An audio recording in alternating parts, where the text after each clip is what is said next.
Black hat SEO techniques are unethical and they violate search engines' terms of services and guidelines. By manipulating these algorithms, it can lead to greater visibility, within the SERP, within the search engine results page for the short term. But in the long term, this can be detrimental to website ranking, and it may result in a penalty or even worse, a search engine ban. Seriously.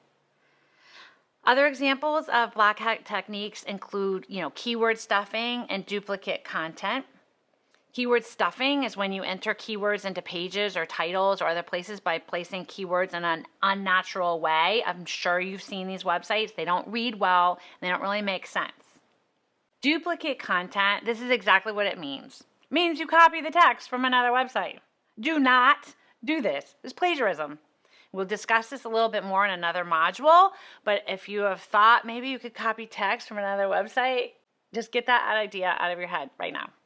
Okay, so that's black hat. That's trying to cheat your way to the top. Even if it works, it doesn't work for long before Google catches on, and the consequences can be terrible for your business. So what's the Toto way?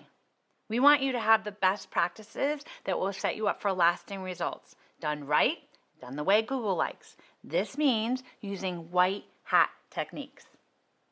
So white hat techniques are SEO techniques that are ethical and adhere to search engines' terms of services and guidelines.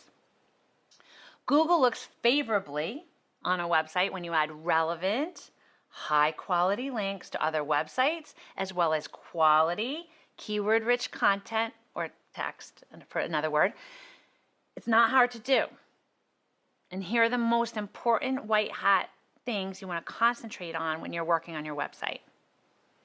Unique quality content, relevant keywords, high authority backlinks, internal links to other content on your website, structured data markup, and page speed.